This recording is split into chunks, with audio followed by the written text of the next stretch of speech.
All right, my name's Peter Bogdanov. Welcome to Middle Minded. I'm here with my co-host D-Gab. In the place to be. And we didn't do it today, but I'm Peter. This is D-Gab. Together we are Middle Minded. Boy, one day we're gonna get good at that. All right, so on today's episode, we are going to concentrate on San Francisco, I believe.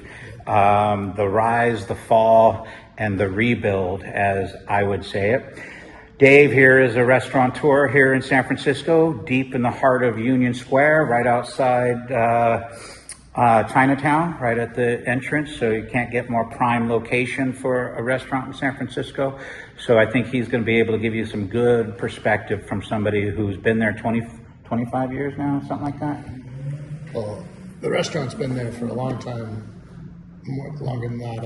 I've worked there for 20 years and owned it for a couple. So yeah, been in Union Square, being a restaurant business been in the business down there for since 2004, 2005, beginning of 2005. And on my perspective, I run and own tattoo studios. I've had a retail business in San Francisco since 1993, not the whole time. And I've been in several neighborhoods from Potrero Hill, south of Market, out to the Sunset District. So I have a different perspective coming from a little bit smaller of a tattoo studio is usually 1,500 square feet. We have less employees, less overhead. So a little different business. So I guess when we're talking classes of business, so financial class, I would say a tattoo studio is more on your entry level, or restaurants on your highest level, the cost of hoods and stoves and liquor licenses. So I think we're going to get a good perspective from two different types of businesses. And you grew up here. And I did grow up here. You know born and how raised. it was way back before I was even here. So let's start with that, because I think. So what was it like? What do you remember San Francisco being when you grew up? For starters, when I grew up, when I was 10 years old, I was allowed to take a skateboard and a bus anywhere I wanted to go in San Francisco. My parents didn't worry about kidnappings. They didn't worry about drugs. They didn't worry about bad influences. They didn't worry about us getting kidnapped. We basically, 8 or 9, 10 years old, we started having the run of the city. So we didn't just stay on Potrero Hill. We would go to Fisherman's Wharf and North Beach, and completely and totally everybody felt safe, including the parents, letting an 11-year-old, 12-year-old take a bus 3 miles away from home and spend the day and get back by dark, right? We always talk about that. But let's fast forward up into the 90s when I opened my first business. I opened my tattoo studio and a screen printing business here on Potrero Hill. I was actually one of the first licensed tattoo studios in the city, once they had a health license for it. And we were looking for a retail place. We wanted to put a gallery and tattoo studio in, because that's kind of like this space looks like, what we do. And I went to look at Haight Street. I went to look at North Beach. I went to go look at, I wasn't really looking at South of Market, although we ended up there. Different back then. Yeah, it was way different in the early 90s. It hadn't even become a nightclub district yet. That was happening right there in the 90s. And then let's say we're talking 24th, Noe Valley, Castro and Market, the Fillmore. I'm just trying to think of all the Union Street as opposed to Union Square. Very expensive real estate for a retail business. And if I wanted to put a tattoo studio on Haight Street, how long would it take me to find a vacancy?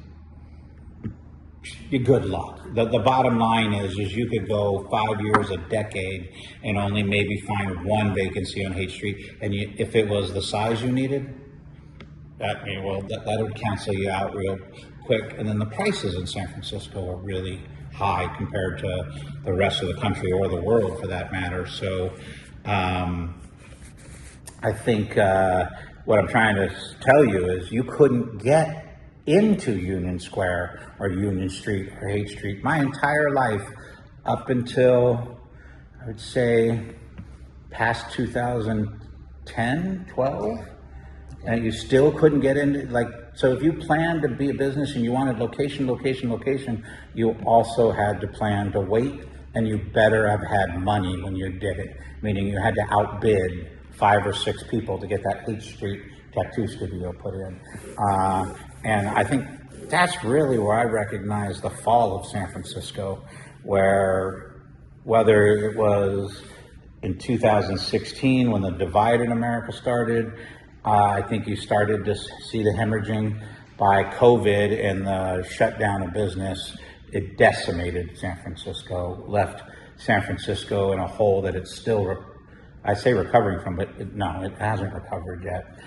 It has had some positive, but basically post-COVID, San Francisco's reputation for homelessness, for drug addicts, for, feces on the sidewalk.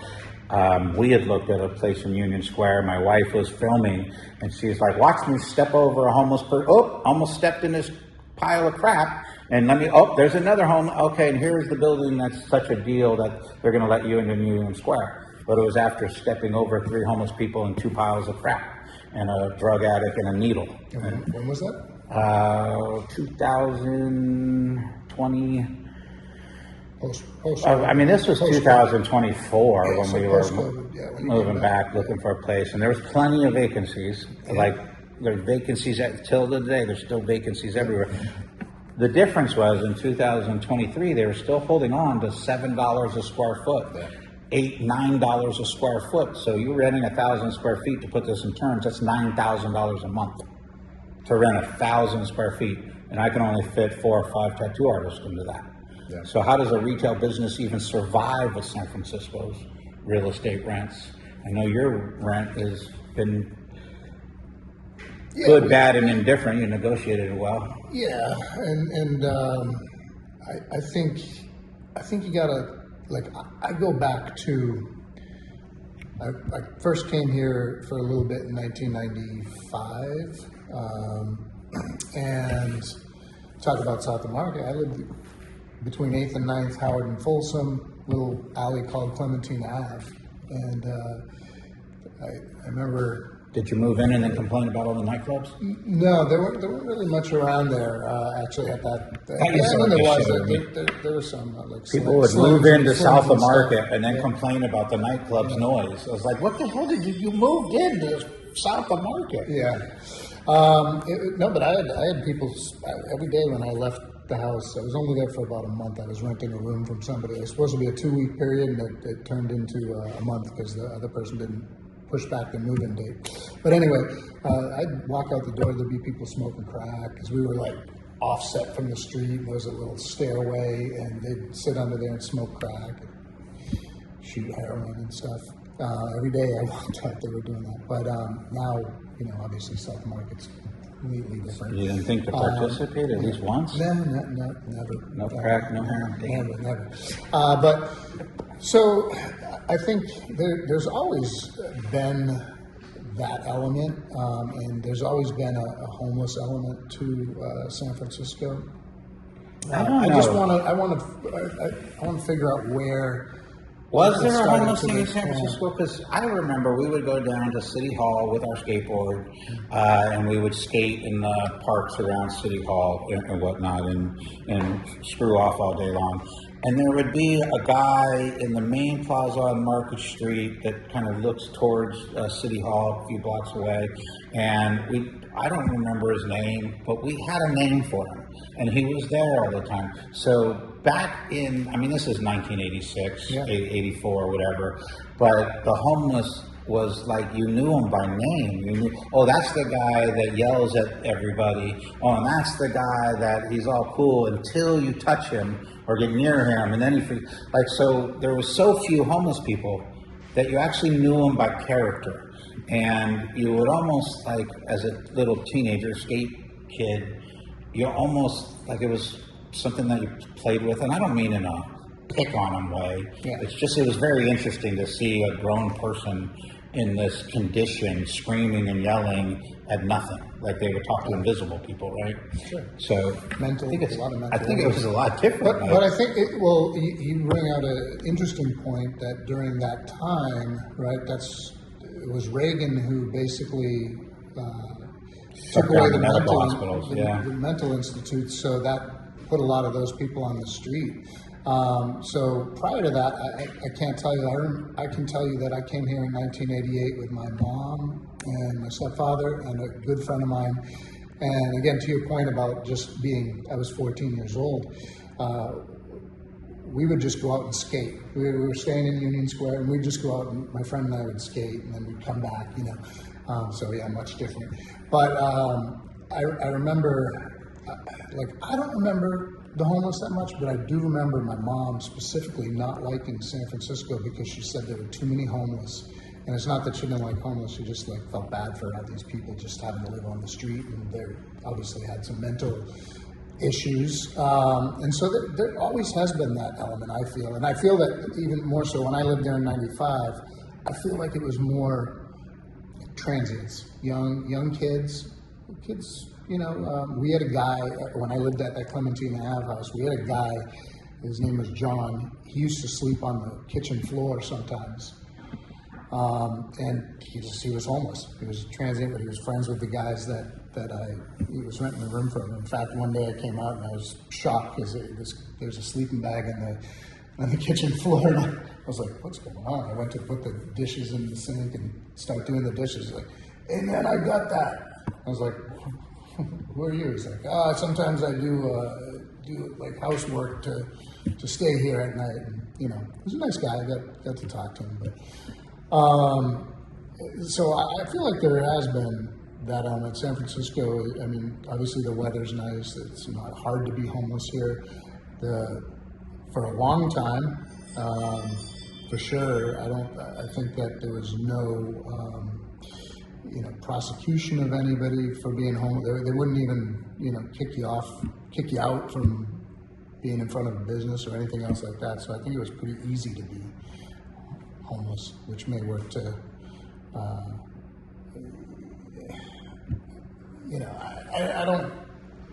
I think there's always been that element. Easy to be homeless. It's not what yeah. It takes a lot of fucked up family fighting and alcoholism and all kinds of destruction to end up homeless. It ain't easy to be homeless. Not to end up, but if you're homeless, a lot of it's addicts too. So and if you run away from someplace, most of them aren't from here. They came here. Maybe they came here looking for, the California dream. I don't know what it is. If I was going to be homeless, I'd be homeless in LA. Because it's sunshine all the way. It is warm. I remember we moved to Portland in 2000 through 2010, and I couldn't believe there was homeless people in Portland. Like, this place is cold and rainy, like 9 months a year. What are you doing here? Like, I would just walk to California if I was you. I think a lot of it did. And in San Francisco's, everybody, what's the saying? The coldest winter I ever had was a summer in San Francisco, which is a falsehood. Because we're calling 55 degrees cold, but let's face it, that's not New York or Buffalo or something like that. And like I said, growing up in the East Coast, and they were homeless in Boston. It's just all winter. You didn't see them because they were in the shelters. You see them sometime during the day, but out here people don't go to shelters. Well, I don't think this conversation is about homeless people, but I think it is a good point of reference to say, let's say in the 80s. You literally recognize the homeless people. There were so few of them compared to now. I'm not saying that San Francisco had few homeless people compared to another city, but there were so few that you actually recognized them and you knew where they were and whatnot. I think you bring up the other point, like we would take the 19 Polk from Potrero Hill to Fisherman's Wharf, and it goes down Polk Street. So what we were more worried about was Polk Street. And why Polk Street? Well, I'm a guy, and Polk Street has a very dark history. If you're a 13-year-old male runaway, you go live on Polk Street because you trick yourself out. You prostitute yourself out to gay men as a way of survival. So Polk Street was actually one of those areas that we didn't really get off the bus too much because we were 13, like 12 years old. This is when I'm young. And we just didn't want to get anywhere near that element. We were kind of scared of it, and we just take the bus and get past it and go to the wharf and whatnot. But let's fast forward. Interesting, because like when I moved here, I don't think that element was. There was far less, if any. I mean, Because I remember one of the first, we used to hang out at Southern Polk all the time. Our bar had just opened up, and that was kind of where we hung out. And then across the street and on Polk, a bunch of bars started opening up, and then the top of Polk, when you get closer to the wharf, Yeah, it's obviously, totally you different. yeah.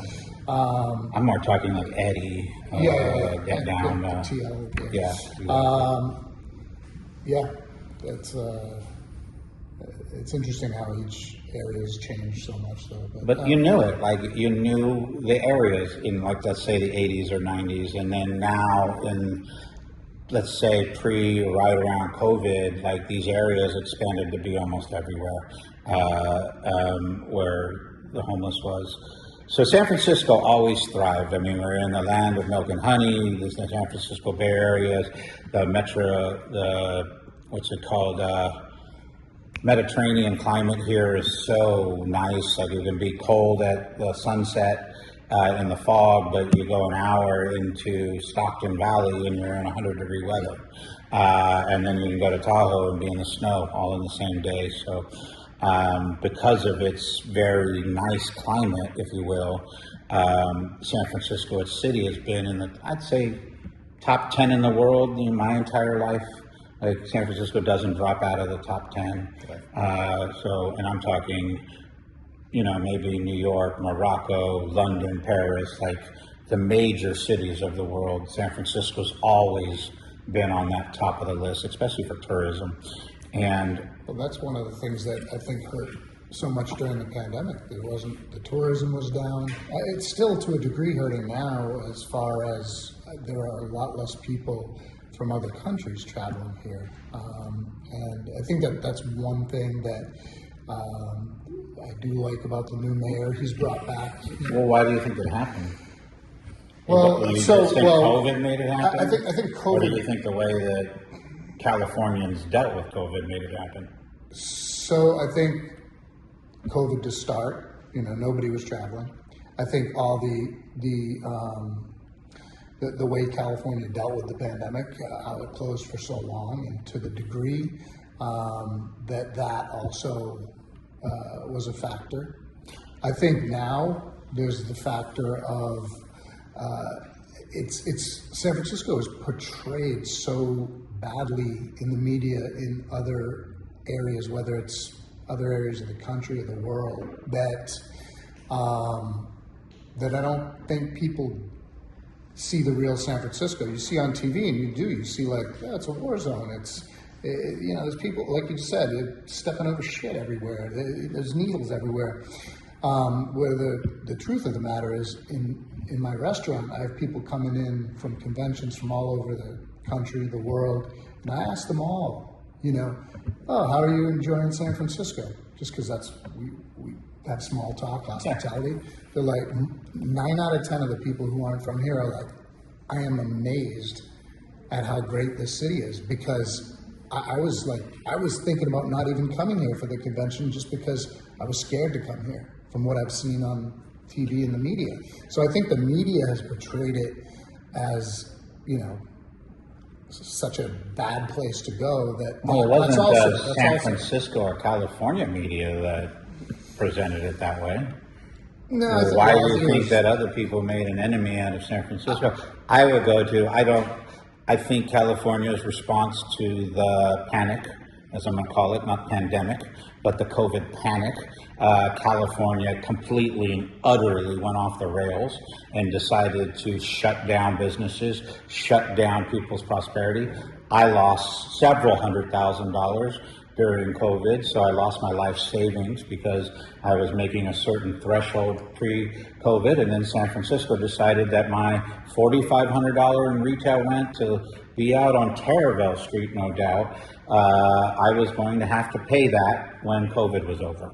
So my landlord was like, well, you don't have to pay rent. That's what the city said. I can't charge you. But in 19 months, when the pandemic's over, you're going to owe me, what is it, 4,500 times 19? And you're going to owe it. And you're still going to owe rent. Like, how am I going to pay back a six-figure loss and then still stay in business when COVID did? And that's what California did. It bitch slapped any small business. And I'm a small business, I don't have employees. Guess what that meant? Guess what PPP was for? Protecting employees' salary. What does the owner get? Absolutely nothing. So if you were in a small business that didn't have a lot of employees, I got absolutely nothing at COVID. I had a $300,000 a year business halted to $0, and California was going to keep me there for 19 months. I moved. I shut down my studio. My landlord, I had just signed a 4-year extension. He was like, given the circumstances, I'll let you out of your extension. Very, very above the table landlord who let me walk. Sadly, and I feel bad to this day, his place went unrented for 4 years. So this guy took don't feel too bad because no, I don't. He owns the building. He's still in a bit of pot with me. There's a lot of write-offs. Yeah. For having a vacancy, and which is but a write-off only works if you make money. Well, if that's his only building, then okay, maybe. But if he has if he's working in any other situation, right, and making income there, he's using that as write-offs to offset. So it's. I think San Francisco. That's one of the big things why you still see vacancies today. And I think we talked about this when you showed me that space you were looking Broadway, at. yeah. So if I was mayor, I would say, all right, you rent your place for, market value or less. You got to figure out what market value is, deem that. If you make market value or less, you get tax incentives. You rent it above, no tax incentives. You leave it vacant, you're fined. There's penalties because people are sitting, waiting, thinking that they're going to get that rent, like you talked about, that 700 square foot or whatever. And it's not. You can't get that right now. Nobody wants that. Retail. Look at retail. People. Well, let's talk about what we're talking about. You bring up an address, Broadway. What was the restaurant? It used to be where Koi was, yeah. Koi, Qua, I think is how they. And you're on Broadway, right in North Beach. So you're 2 blocks from Columbus at Broadway. This is where all the nightclubs, all the restaurants, like not all, but it's a big area for tourism. Also the strip clubs, Big Owls and whatnot around the corner. So you're talking pretty prime San Francisco real estate. This place has been since COVID. Now they went under before COVID, so it wasn't COVID that took out this restaurant, but they've been trying to rent the restaurant for 6 years, and they were trying to rent the restaurant at pre-COVID rates.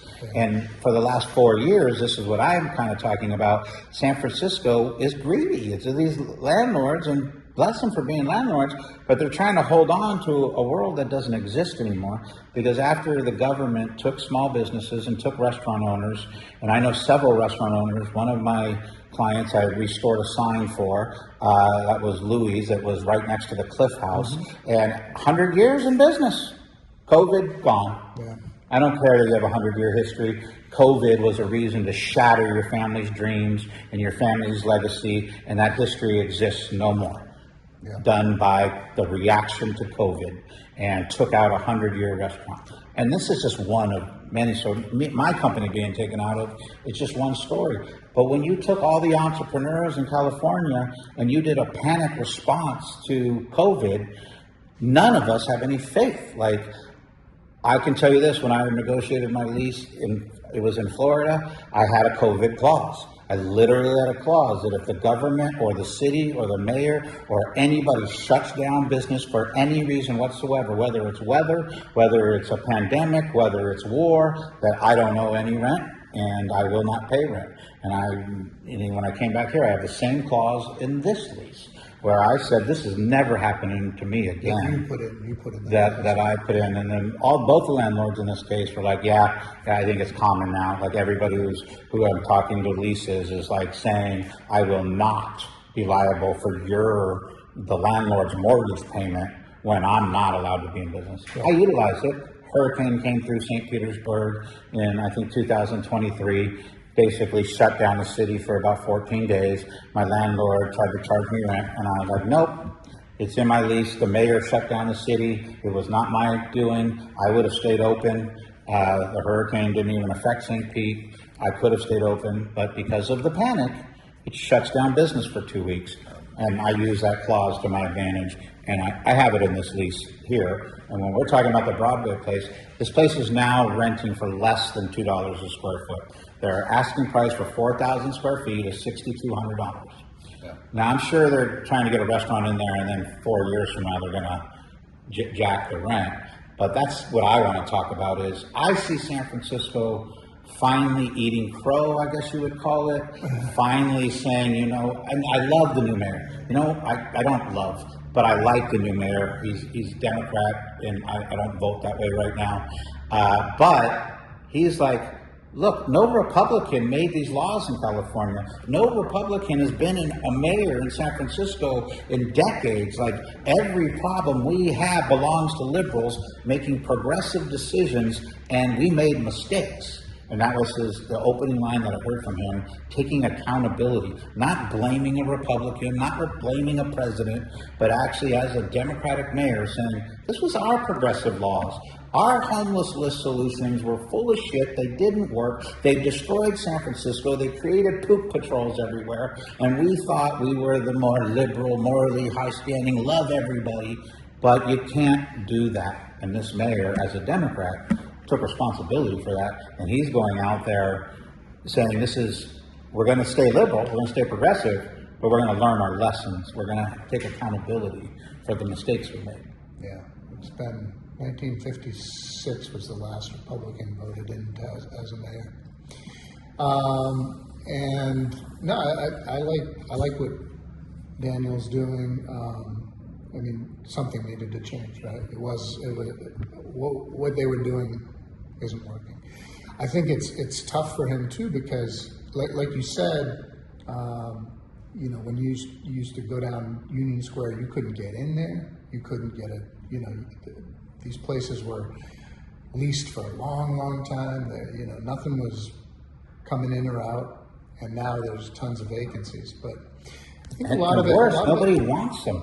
Like, I'm telling you, we're looking at this place on Broadway because it fits some of my needs. It is pretty big space, but I'm terrified. I'm terrified of a COVID panic again.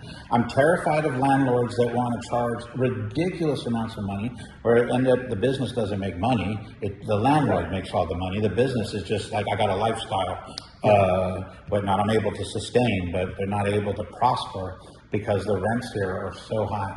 And we're in an interesting point because you can go on LoopNet, that's the real estate site for commercial, and you can look, in some places they're still wanting either $7 monthly or 75 years. Yeah. I don't know if you're up on lease lingo or not. Sometimes I use both. If we're just doing the dollar amount, some places, there's one on Dogpatch that's a 3-story restaurant or building. In the bottom is a speakeasy, really fucking nice speakeasy bar that you wouldn't know there. The middle is a retail store, like a high-end shoe store for tennis shoes. And then the top has this loft, and it's 4,500 square feet, and they want $750 a square foot. So this building for 4,500 square feet is fucking ridiculous. I don't know a business, unless you're a startup just blowing other people's money. Yeah. There's no retail or restaurant that can make money in what they're asking, and they're asking for it today. The same 4,500 square feet on Broadway, which is a way better location than Dogpatch. Dogpatch is connected to the stadiums and stuff now. It has changed a lot, but it's not Broadway. Right. Tourists don't come to Dogpatch. City people come to Dogpatch, but tourists don't end up in Dogpatch. On Broadway Street, tourists are there all the time. And they're asking $2 a square foot. So one building owner is very aware of the problem San Francisco made for itself and how it demolished itself reputation-wise, poop patrols, homelessness, fentanyl overdoses, drug addicts, violence, because San Francisco ain't the most peaceful city in the world when you pull up the rug. It's not Chicago, but violent crime, property crime. Oakland is like one of the worst in the property crime went up quite a bit, but violent crime is pretty on par with, back in the 10, 15 years ago. Yeah. But to my point, Pete, if that person in the dog patch you're talking about, if they were told, okay, well, your place is vacant, you got 6 months to rent it. After 6 months, you start paying us X amount of dollars per month, whether it's $5,000 a month until your place is vacant. All right, 6 months hits, couldn't do that. Oh, here's my first payment. Guess what? Let me lower this a little bit to try to see. Let me lower this a little to try to see if somebody will bite. Okay, let's do it down to 5,000 square, 500 square foot. Oh, I'm paying another 5,000 this month because it didn't rent. Let me lower that. There would come a point where somebody would say, "Hey, I'm gonna rent that." That's the thing. What's the penalty for leaving it vacant and letting, saying that's the amount of money I want. I'm gonna hold out until I get it, and if it has to be vacant. You're talking about a good point of understanding, and I don't think. First of all, I like to talk in middle-minded from an aspect of claiming or talking about people's ignorance. There's so many people. Let's talk about politics. Call Donald Trump an idiot. Like, dude, you make $40,000 a year. This dude does freaking billions of dollars. How are you calling somebody who has an education and experience 10,000x what you do, and you're calling them stupid? Like you're claiming to be a political or world leader when you know nothing about it. And the same thing happens in small businesses where you're mad at the landlord for charging these fees or sitting on an empty property, but you don't comprehend his financial area. If you're an owner of 10 buildings in the California Bay Area, San Francisco, you are in a tax bracket that is completely and utterly different than being in middle class or blue collar or even small business restaurant. Well, not every restaurant owner, but a small restaurant. And so I think there's a breakdown of when you try to say that you understand something that you clearly don't understand. Like, I don't understand landlord mentality, even though I am a landlord and I do own property, but I don't own the amount of property I'm talking about, where it is actually tax incentive to sit on vacant property. That's my point, Pete. It should not, But it is. Right, but what I'm saying is, I agree. Need to make it. So I totally agree. Because that's the issue right there. Because what if everything came down? What if the city said, because they do it with the tech companies, they did it when the tech companies moved in. They gave they gave hella tax breaks, right? So you give somebody a tax break for renting their place, so it doesn't sit vacant, so it's not an eyesore, especially in places like Union Square. Tourist areas especially, that would be the hardest hit place on if that was my platform I was running on, it would be, let's fill these places. Because guess what? Retail, it's not coming back. It's not because of the pandemic. It's not because of the pandemic just sped everything up. E-commerce has, from way before that, was going up and up and up and up. Who wants to drive down and spend? There's a conspiracy theory that that's exactly why the pandemic happened, that it was planned to do, because what I think an important note is a lot of us don't realize the largest wealth redisbursement from poor to the rich in all of human history, COVID.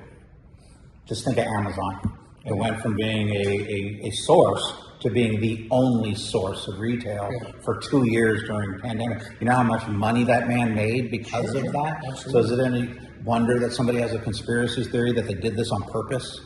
Because I'm betting that Mr. Bezos was in on that committee saying, hey. I don't necessarily buy that, but I don't disagree with your point at all in the fact that now everybody uses Amazon, right? For everything. I mean, I want to get something I want to get something. Anything that I don't have to try on, I get on Amazon. Hey, even stuff you try on, because you just try it on, it doesn't fit, you send it back.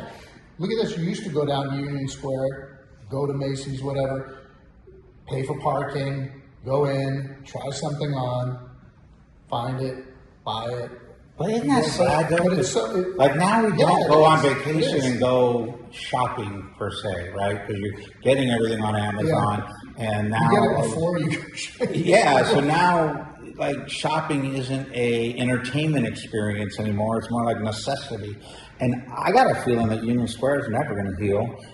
First of all, we're talking about you can turn off of Market Street at 3rd, and then I forget what block that is. It goes up to Union Square. Yeah, you can't even drive down there Market used to Street be anymore, Pete. there used to be like 9 art galleries there that sold. Yes. These are the ones that sell the $100,000 abstract painting, or whatever, and they're all gone.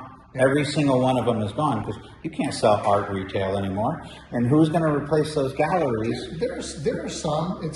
They're few and far between. I know one specifically because the owner used to come into my restaurant a lot. He actually moved his down to I think it's on Howard now. But so they moved. They're still there. But you're right. It's hard. But I mean, so we're talking about the small ones, and when I say galleries, they're probably 4,000 square feet. An art gallery. This was a huge. Yeah, they're not usually small like you might see in in a wharf area or Main Street or whatever. These are San Francisco Union Square galleries. They're not quite museums, but they are bigger, small retail. But they're small retail. But when you go and you look at all the big stores that left, like Apple Store's not in Union Square no more, right? It isn't. I don't know. Didn't it empty? And the store next to it, which was huge, like 15,000 square, empty. And the one next to it, empty. We're talking 20,000, 40,000 square foot retail space, empty. And all doing what Dave's doing, probably taking the tax write-off. But I don't think they're ever going to get back, one, because the online shopping. Absolutely. But 2, because it's too high risk to do retail. And when you have landlords that are charging astronomical rates, you have the most expensive business municipality probably in the world. Like, it's very expensive to do business in San Francisco. You want to start a restaurant here and get a liquor license here? Whoo! You got to have some money behind it. They're expensive. You know more about that than I do. They're expensive a lot of places. It's not just San Francisco. And however, like Daniel Lurie, again, to his credit, has taken down a lot of the fees for small businesses, small restaurants. I mean, look, just to have a table and chair out in front of your restaurant, you used to have to apply, then pay for a permit, and then wait and get it approved, and then you had to build something or whatever. And now it's like, all you have to do is send in an application. You don't even have to wait. My problem with progressive liberalism, post 2016, let's say, but it was there before it. I just was kind of in the herd, so to speak, and just believing my leadership. And then after 16, I stopped believing and started researching and have kind of flipped my table. But the one thing the mayor is doing is removing the bureaucracy. Because California is super expensive. This is why Tesla leaves. This is why Chevron is getting out of it. This is why Walgreens, I mean, they did. Like, how stupid is the state? So the question is, did California deserve the media coverage that gave it such a bad reputation? I mean, they literally were dumb enough to make theft legal. $1,000 or less, you will not get arrested. Who the freak is that stupid to let anybody do that? California progressives. So you can still vote progressive, but how about you tell your leadership that was the stupidest thing in the damn world, and no wonder California has bad. You show up at the airport to get a rent-a-car, and every single counter from Budget to Avis to all the way down the block says, do not leave stuff in your car. You know why? Because breaking a window and taking your duffel bag is less than $1,000. Yeah. But is it? My insurance goes up. I got a broken window to pay for. I lost my bag, and some dude has it, and it was a $920 fine. So guess what? The cop's like, we're not going to go after him. I was like, but the bank camera's right there. Like, he did it right in front of the ATM. Like, the camera's right there. You know who he is. You can go get it. He's like, we're not going to do it. It's under $1,000. I was like, that window's $700, dude. He's like, it's under $1,000. We're not going to do anything. Moreover than that, once they do catch him, they're going to let him go. He's not going to be prosecuted, or it's not. Yeah, so it's. So I think that San Francisco deserves everything it got. That's why I agree with you. And I'm born and raised here. That's why I agree with you on the liberal policy, because you can't just let. And then they followed suit with Portland, like, let everybody shoot up fentanyl on the street, give them needles, make safe shoot up zones. You stupid freaking idiot. And I know the woman who's on the task force for fentanyl. I'm not going to go too far into her. It is so ridiculous listening to her. It's like you literally told everybody to go shoot up heroin and fentanyl, and then you got mad when the overdose death rate hit astronomical numbers during COVID and post-COVID. Like, as soon as they were done with COVID, this woman moved straight into the fentanyl pandemic because so many people were dying on the streets because they allowed them to shoot up on the streets. Yeah. And there was no arrest for possession, no arrest for, I was hoping they were still going after big drug dealers, but I don't even think they were doing that. And you can't be so progressive that you let the filth of the world run rampant. Yeah. It's like, what's that saying, when you let the inmates run the asylum? Like, this is what California did in a way to get votes for Gavin Newsom or whoever it was over the last 10 years. Oh, we're going to act like we care about homeless people. We're going to act like we care about drug addicts. We're going to go put all these progressive rules in place and let freedom reign. And they actually turned our city into a toilet to the point that it had poop patrols. Still think it does. I agree. I agree.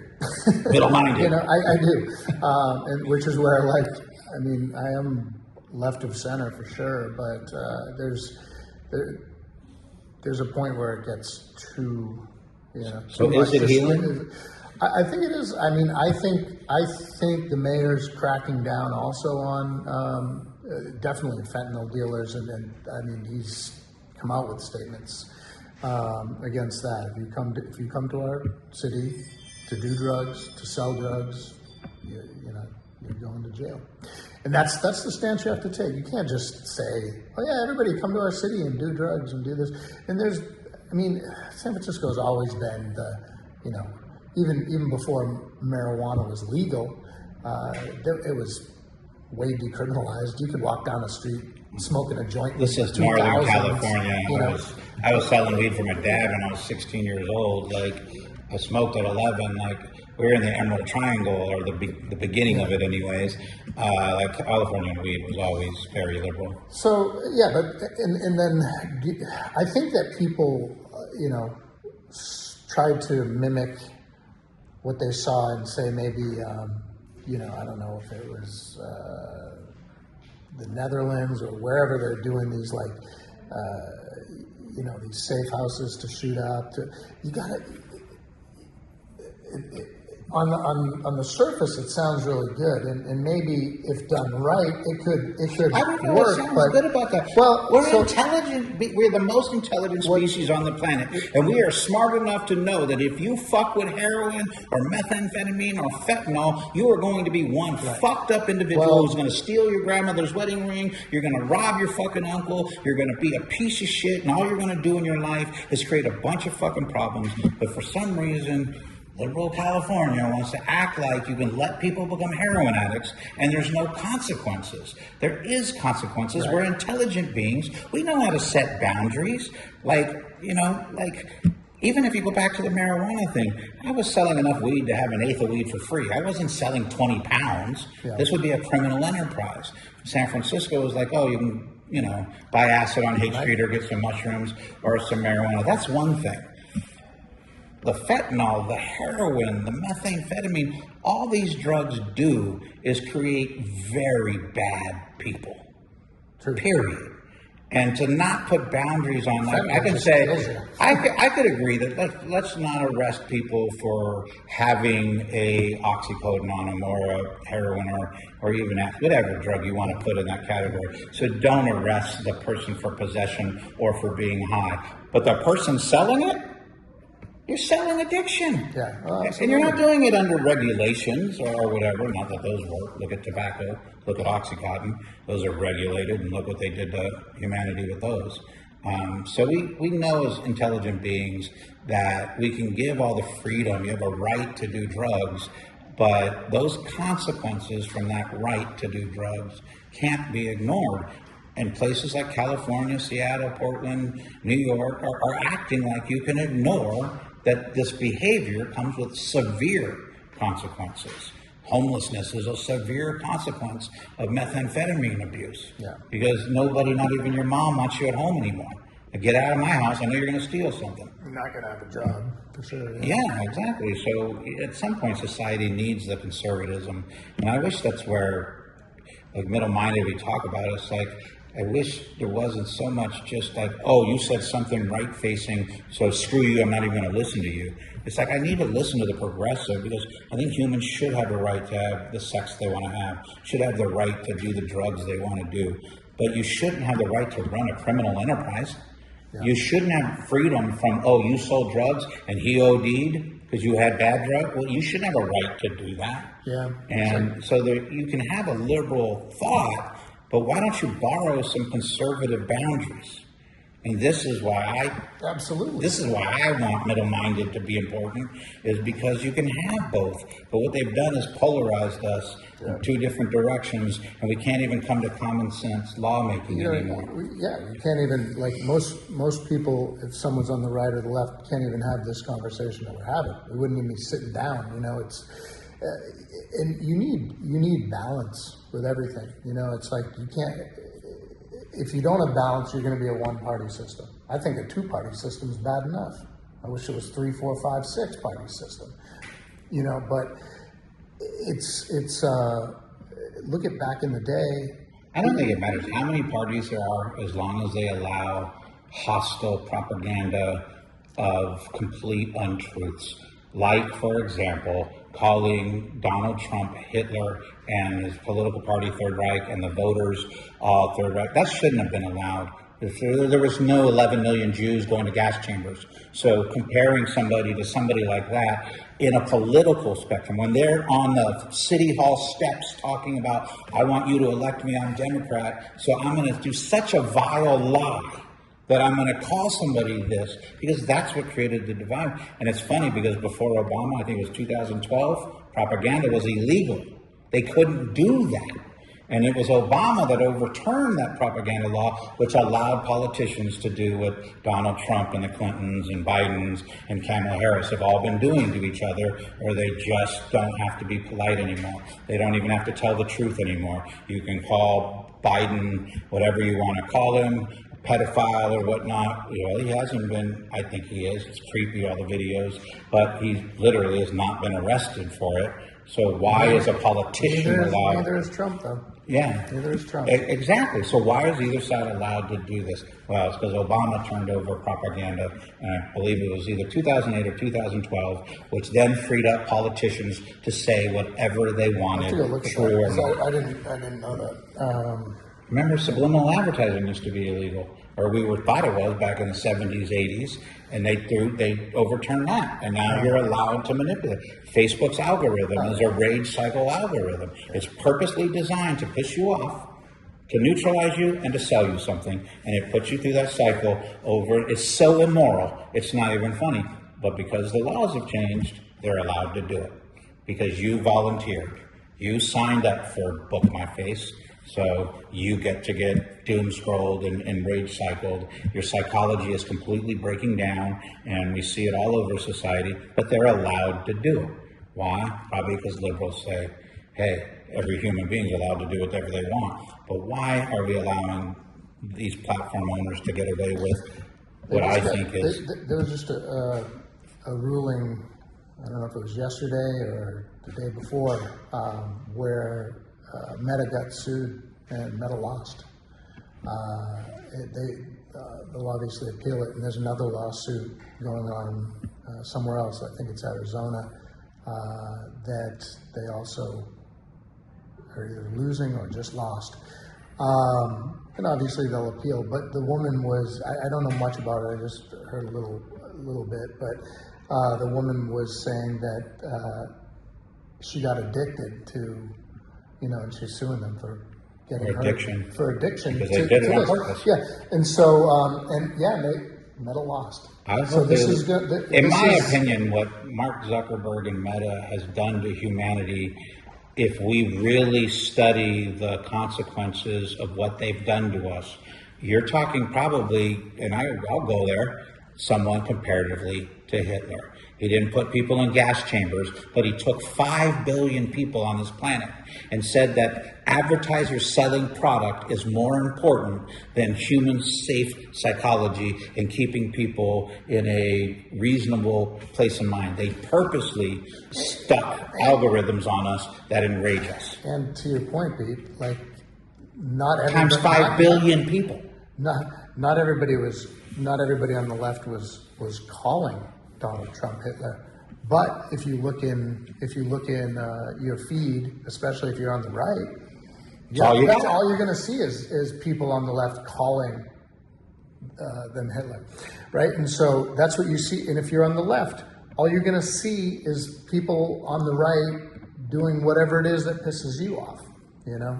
And so, I mean, it took the 80-20 issue, whatever that 80-20 issue was, whether it was trans, whether it was, you know, immigration, whatever it was, they took it and they flipped it on the right, they flipped it on the left, got everybody mad. So how is that San Francisco's, because ultimately we're here to talk about the rise, the fall. That wasn't Mark Zuckerberg, didn't he start in the Bay Area? He's still there, right? Well, and it did. I mean, first of all, you're talking about the social media tech bubble inside the San Francisco Bay Area where it's all created. And one of the problems is when you let all these people living in a bubble, so these are all people making 300 grand and above a year. Like they get paid ridiculous amounts. So they're not in middle class or poor situations. So, but they're making all the rules. This is why Elon Musk went after Twitter. Because you have 80 million. Yeah, you have these people that live in this bubble telling people in Iowa or in Russia or in Venezuela how to live. And you live in this bubble that nobody else is living in, making 300 grand a year, having any car you want, any house you want. And most of California isn't that. It's just this bubble. But that bubble is what programmed Meta. That bubble is what programmed AI. This is one of my big fears in AI, is it is very biased. And now the AI directors are all coming out with like the biggest threat is bias in AI. Let's tie that back in for the final thoughts of this episode, because I was going to say that, you know, San Francisco has had its rises, its falls, its declines, its peaks, its .com, where everybody's going out, restaurants throwing money around like it's nothing. Then the .com bubble burst. Then you know, I remember it was, you know, 2004 to 2008 was pretty good at the restaurant. And then you know, the recession hit, 2008. It was tough, 8, 10, 9, 10, 11, didn't know if the restaurant was going to make it. Then it picked back up, started to decline in 2019 a little bit, pandemic hit, and I thought for sure that the previous owners were going to close and that was going to be the end of it, right? And now things are picking up. We're going into what people are saying, the AI bubble. San Francisco will always only win. If you think because it's in a lull that this is the end, you are going to be wrong. San Francisco only always goes up.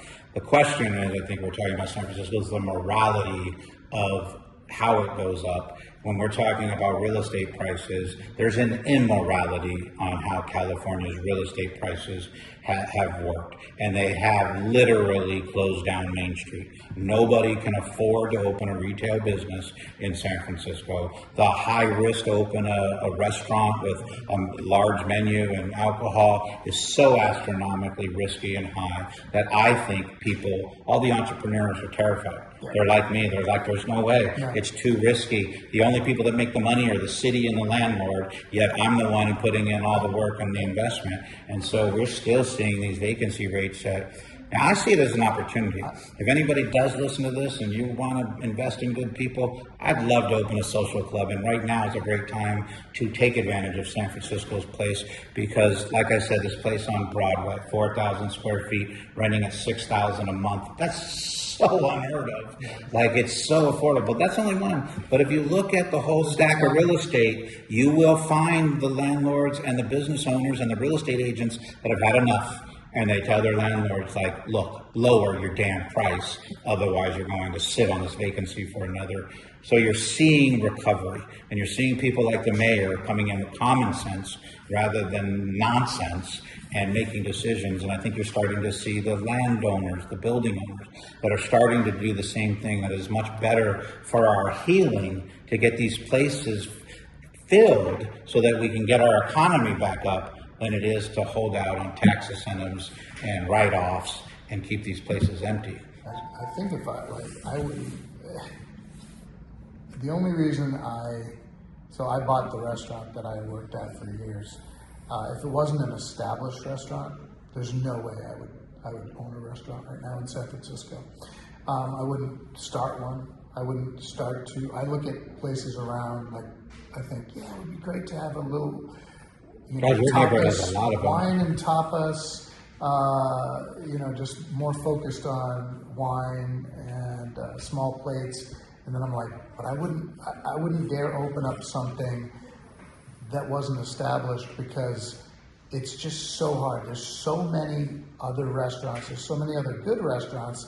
And to make it past the first few years where it's just all trying to get your money back. You bring up a really good point, and we saw this in St. Petersburg, and you'll like this. So I'm going to. Yeah. Go ahead. The only people that can afford to be in downtown St. Petersburg, Florida, which it went from like a slummy, bad downtown to now it's like, it's like Fort Lauderdale, like on the main strip. It's like a very hoity-toity business district. But really the only businesses that can afford to be down there are restaurants, specifically with liquor licenses. So on my block, it ended up every retail space on my block, except for the one I was in, turned into a bar. They weren't even selling food anymore, because they're like, that's too expensive. I need 3 line cooks and 2 things and 5 waitresses. And so they're like, we're going to do a panini grill, and we're going to do full liquor license. They had to have some kind of food, so they did microwave food, panini grill food, like this fits on a counter this big. But the only retail that could be there is people with a liquor license or a restaurant. So what happens at Union Square when all the retail left, and now the only people that can afford to come back are restaurants and bars? Well, guess what that does is you competitor. Now you've got fucking 30% more restaurants in your neighborhood than you had previously, and you wonder why you struggle a little bit. Well, because you're moved in. The only people that can move in are people with liquor licenses. Well, when there's 20 bars in a block, how does any of the bars succeed? Yeah, Better be fucking Urban Street, New Orleans. Yeah, exactly. I mean, it's got to be in a place where a ton of people are going to come and they're going to bar hop. And like I said, my restaurant is not that style of a restaurant. I think will be there as long as we're putting out a good product and people like the ambiance, get good service. Where it's not a fast casual place. I've thought about like different ways, like, oh, how can we regain lunches, because lunches used to be great, and it's just the art of lunch is gone. The downtown people are not I was going to there. say, all of those, the other thing is all of those high rises are a lot vacant. I mean, there's still people remote, not coming into downtown, so there is no lunch crowd anymore. So we flipped. Our dinners are doing great, and you make more money at dinner anyway, because people drink, they spend money in bottles of wine, they will get dessert, whereas lunch, something quick and fast. So I thought, hey, do you move to the fast casual model? Do you close a few days? What do you do? Because you're bleeding out money during lunch. One thing for ours, it's pretty hard to run a restaurant in San Francisco. Yeah. Your job's not easy. No, it's not. Anywhere, I think. And I would say that some of the neighborhoods have come back faster than down in the financial district. Again, because of the lack of people, and the people that are working from home now, they're in the neighborhoods, and so if they're going out to lunch. Here's a scary truth too, is with AI, and we all know the jobs are disappearing. I deal with that in my own world, because whereas you do still need brand consultants and developers like I do, now you can vibe code entire applications, and vibe coding so you don't understand is I just talk to AI and tell it what I want, and then it spits it out, and then I just have to scoot it over to the platform. And within a year, you're not even going to have to scoot it over to the platform. It's just going to make it on the platform. Yeah. So downtown's not going to have those offices come back full. I think what's going to happen with San Francisco and then down there, I bet you they're going to repurpose it to all condos. Yeah. They're going to take all the Transamerica building and half the floors are going to turn into condos. Yeah. Because it's the only way you're going to get people back. Yeah, I agree, and I think there's already a transition to that. They've already talked about that. It takes a while, and I believe in this city. I always have, like I said, even when San Francisco's down, even when I'm disgusted with it and mad at it, because just because I love something doesn't mean I can't be mad at it. I think the left should look at that. Just because we're mad at you doesn't mean we hate you. But we are fucking pissed off at your stupid policies that destroyed the city. So just because I'm willing to say that I'm born and raised here and I'm upset with what happened doesn't mean that I'm not on Team San Francisco. This is my birthplace. This is 4 generations deep for me. I love San Francisco. It will survive. It will figure this out. But it's going to figure it out more like what the mayor is doing with taking accountability for the people and the voters that make the laws, because it's nobody else's fault. It is those people's fault. I think it's time to wrap this up. I thought it would be funny. I've had several experiences at your restaurant, but the first time I was at your restaurant was, I don't know, 2007, 8. You were a bartender there, and this fool made me drink a shot of Fernet. Oh my God! Oh, don't drink Fernet. I am not. 1-star review. All right, this is going to take 30 seconds, and we'll end it on that because we're talking about Fernet. First time I came when I moved to San Francisco, someone took me, like I said, to the R Bar, and that was the largest Fernet account in North America. I feel like it still is. Outside of Argentina, where it's the national drink, they mix it with Coke, and Italy, where it's just the digestif that it is. Somebody poured out, like, the bartender poured 4 or 5 shots, and my friend was like, "Oh, you got to try this. This is the San Francisco shot." And I was like, "All right, whatever. I'll drink anything." Drank it, and I was like, "Do you ever do that to me again? I'm gonna punch you in the face." I was mad. And then, I was like, "You told me this was going to be good." I was like, then by the end, by 3 shots later, months later, of going in and seeing and meeting bartenders and just having them as my friends, everybody was pouring that, and I was like, "Oh, it's that shit again." And then it kind of grows on you, and it did. Oh man, it's like drinking cough syrup, only worse. I did have a good time. At that time, I wanted to see where you worked, and I think it was Leroy and I were there, and we had shots. And I hope for all the success. We've obviously, I do your website for the restaurant, and so I'm kind of in on, helping San Francisco survive, and restaurants for my marketing company are a big thing. I believe in San Francisco. I think we're going to figure this out. I hope people start listening to the other side of the aisle, because when your shit's going wrong, maybe you should get some advice from somebody who's not doing that particular thing wrong. And unfortunately, in this country, we've lost that ability to have that dialogue. I can learn from somebody who does something better than me. And instead, we've been trapped in this cycle of everybody's right and nobody's wrong. And it hasn't worked. So I believe in San Francisco. That's my last take. How about you? Me too. Me I too. believe in San Francisco. Wouldn't have bought a restaurant 2 years ago if I didn't think that we had seen the lowest, at least for a while. My bet was get in then. Hopefully it goes like this. And I'm assuming that when my lease is up in 2029 and I renegotiate, I think it'll be harder for me. It I'll have to do that is. earlier and renegotiate for a longer one. But anyway, I think it's San Francisco over the years has ebbed and flowed, and I think it's going to continue that way. I think we got the whole .com, AI bubble now, and people are here. So we'll see. Yeah. A lot of conventions are back in town. Just finished up the RSA convention, I think, is or whatever it is. The securities conference is going on right now. I'm curious. We've been debating getting back. I used to have a very large social club around my tattoo and gallery business, and I've been looking at the real estate market in San Francisco, and this is why we stumbled on this Broadway listing that we've talked about today, like, because there is these opportunities to get into neighborhoods that never existed and at a price point where you actually can get off the ground and take some flight. We're doing it, you mentioned AI, because with social media making everybody so anti-social is really what it did. We wanted to get into business models again where you have to be face-to-face and you have to come down. And I mean, we talked about one of our business model maybe being unconnect as the name of the restaurant. Like, lock that thing in the damn locker when you walk in my business. We're going to talk to you and we're going to have conversations. Yeah. We're going to entertain you and be active and leave that social contagion at the door. I don't know if we'll do it, but that's my part of believing in San Francisco.